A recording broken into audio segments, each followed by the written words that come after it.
A woman from Texas couldn't get an abortion back home, so she came here to Colorado, where it's legal. But even after the procedure, she worried if she could get in trouble for crossing state lines. Some Democratic state legislators here are pushing a bill that would protect patients like her and the doctors who treat them. We've reported on this huge influx of people coming to Colorado for abortions, but tonight we actually hear from one of them. Here's 9 News reporter Jennifer Meckles. Hi, can you hear me? I can. Hi, how are you, Jennifer? Hi, good, how are you? Good, thanks. We spoke to Lauren Miller from her home in Dallas. She's not traveling much these days. You are how many weeks pregnant? You're due any day now with a new baby. I am 38 weeks pregnant, so baby could arrive any moment. This is a story about a pregnancy that was very much wanted. I'd always wanted 3 kids, so since we already have one, finding out that I was pregnant with twins was actually very exciting to me because it meant just one last pregnancy and I'd have all 3. Around 12 weeks, Lauren says her doctors, multiple doctors, diagnosed one of the twins with serious developmental and genetic problems. Baby B was not viable. It was just a matter of time. And every day that he continued to develop, he put his twin and myself at greater risk. But that was really where the conversation ends. So a lot of this communication you're having is, I'm sure, very scary, but also kind of unclear. Exactly. So it's just very unclear when people are talking it almost feels like we're talking in code because nobody wants to say the word abortion out loud here. Lauren and her husband left Texas, where abortion is banned, and traveled to Colorado, where abortion services are protected by state law. So the laws in Texas are so confusing that we didn't know. You don't know who wants to be a vigilante. We just didn't know who is going to sense what we're doing and turn us in, was our general sentiment. This is her last picture of the twins together. The procedure I had done is called a single fetal reduction. By ending baby B's pregnancy, she hoped to save baby A and herself. So when we got home, we really didn't know what to say and who to say it to. Everybody's heard for years of, why don't we just leave this to the states? But what happens when a state isn't content with what's going on inside their own borders? And this is where that shield law can actually protect people in Colorado. My name is Lauren Miller, and I had to travel to Colorado for an abortion. On Thursday, Lauren testified remotely in support of Senate Bill 188, a new Democrat-sponsored bill that would protect patients who get legally protected health care in Colorado and their providers from outside legal threats like lawsuits or investigations. There's a certain terror to being hunted by your home state when all you're trying to do is access health care. Fear has dominated so much of this pregnancy, but soon, joy will take over again. That's where I'm just really excited to be in these last few days and to meet our son, because I don't think it's going to be till I count, every finger and toe that I'm going to be finally relieved. So this specific bill in Colorado is part of a bigger package of bills around reproductive health care and abortion backed by Democrats. Republicans have called this extreme. This bill cleared a Senate committee on Thursday along party lines after a lot of testimony from both supporters and opposition.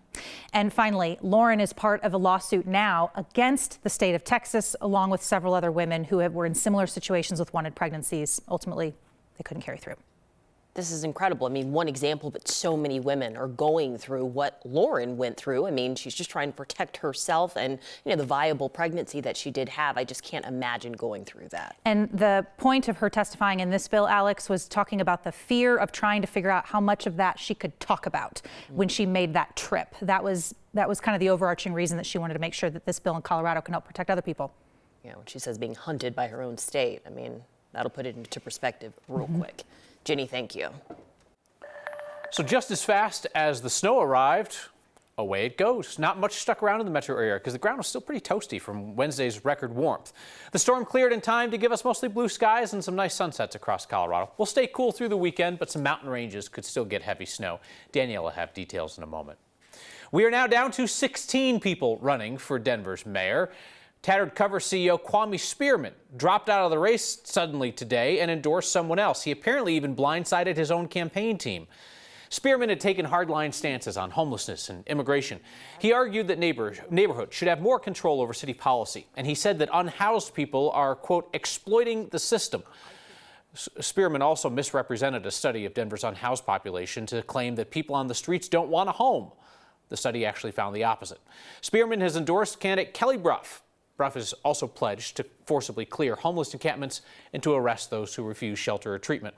Spearman was polling around 1% in our Survey USA poll commissioned by 9 News and our partners at Colorado Politics, the Denver Gazette, and MSU Denver. Ballots are already out, but once Spearman files a withdrawal form, votes for him will not be counted.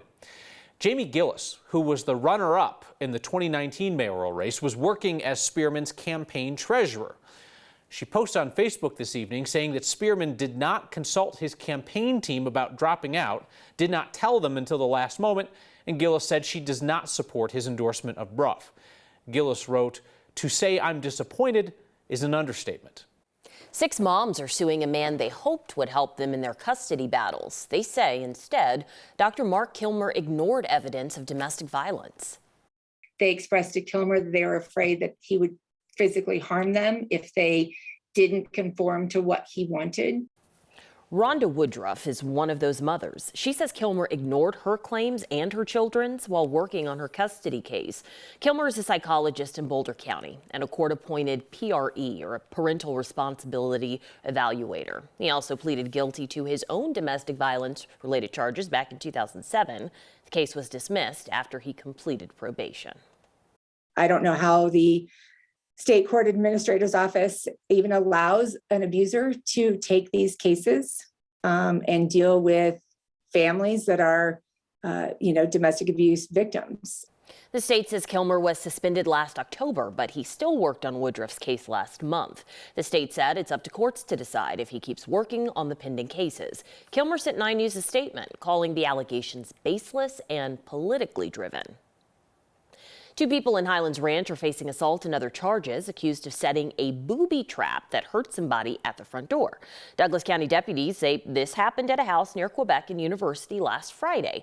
Get this, someone called 911 saying they heard a loud boom and then they found wire around their leg.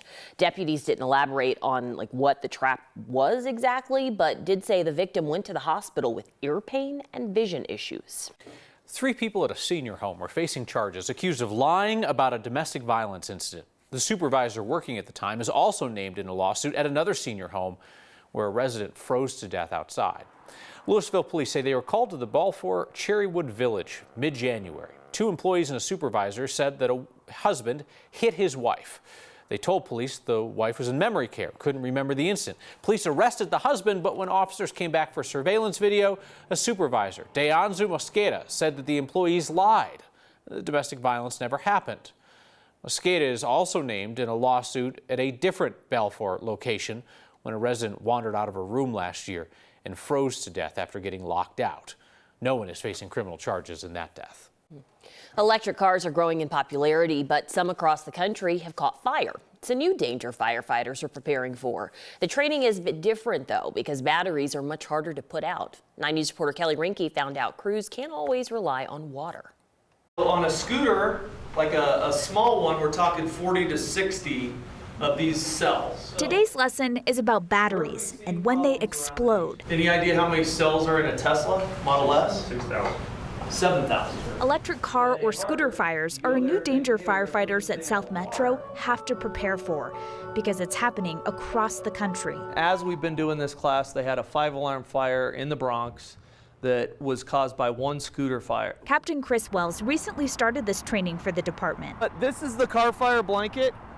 As you can see, it's a lot more robust. Crews have to learn a different technique with these kinds of fires because water isn't an option. That normally we can put a car fire out with about 500 gallons of water, and that's what we carry on our fire trucks. That does not work at all. What does seem to work is this tarp. Well, kind of. What that does is it basically takes the oxygen out of that fire. The batteries in the car are still burning underneath. And if we have to, we can leave the blanket on, but it takes about 15 hours before that fire actually burns itself through. No one is going to wait around for that, but it does give firefighters time to save houses or cars nearby. The fires burn much hotter. We're looking at 2,500 degrees is how hot these fires can burn, compared to like 1,700 degrees of a typical fire. When the tarp comes off, the fire starts again. The cleanest burning way that we can deal with this is let the fire burn itself out, and that usually takes about an hour. Not the most efficient fire call, but it's a drill that keeps everyone safe. It's not the magic bullet, it buys us time. Kelly Rinke, 9 News. South Metro says research shows these kinds of events are rare with cars that meet a certain safety standard. They see more problems with cheap scooters and cars with those aftermarket batteries.